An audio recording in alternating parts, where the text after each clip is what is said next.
La permaculture, c'est un jardin où on va être relativement détendu. Pour moi, cet état d'esprit est très important parce qu'il rentre en résonance avec les animaux et les végétaux.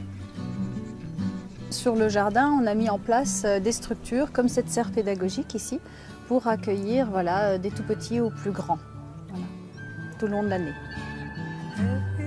Je me suis toujours intéressé au pouvoir d'achat, également améliorer la santé des gens tout en protégeant l'environnement. N'importe quel homme qui apprend à planter une graine, à savoir la faire pousser pour pouvoir manger, il s'en servira toujours dans sa vie.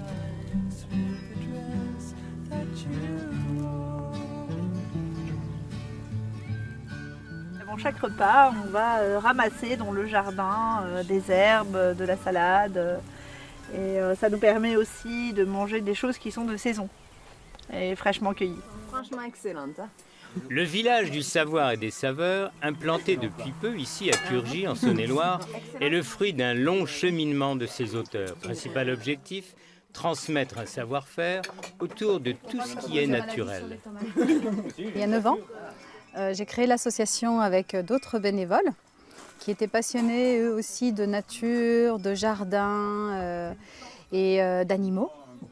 Et ensemble, on a créé l'association et un jardin collectif à vocation pédagogique des enfants jusqu'aux adultes. Manger des fruits et des légumes du jardin, apprendre à vivre avec la nature et la respecter, être heureux, c'est ce que sont venus chercher garçons et filles de tous âges, du village, de France et d'ailleurs. Je suis originaire déjà de la campagne, de Carcassonne. Exactement de la montagne Noire, c'est à 20 km de la cité de Carcassonne. Ici, essentiellement, je vais me former à ce que je ne connais pas et ce dont les personnes ont la connaissance, c'est la permaculture, les animaux et tout ce qui va être autour des festivités, la vente de plants, etc. La peinture, c'est plutôt moi qui va pouvoir l'amener aux autres puisque c'est mon bagage que j'amène sur le lieu. Comment définir la permaculture? Une philosophie, un principe, une forme d'harmonie entre les plantes, les animaux et l'homme? En vérité, c'est tout ce qui vient du jardin.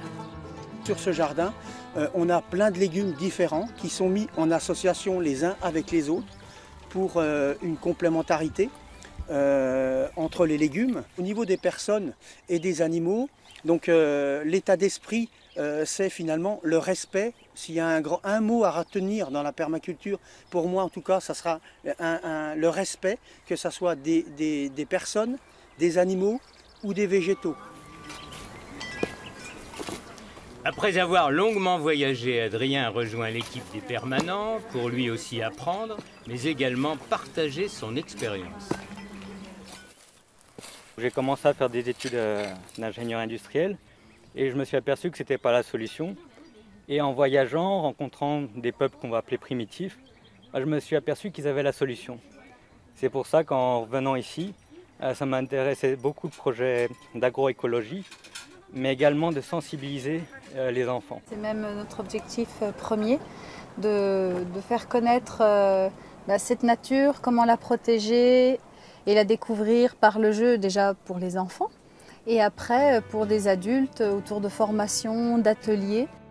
Cette forme de résistance paysanne qui commence ici à prendre vraiment racine semble pouvoir démontrer au quotidien l'évidence d'un retour à ce qui est naturel, tout en respectant le rythme de chacun, hommes, plantes, animaux.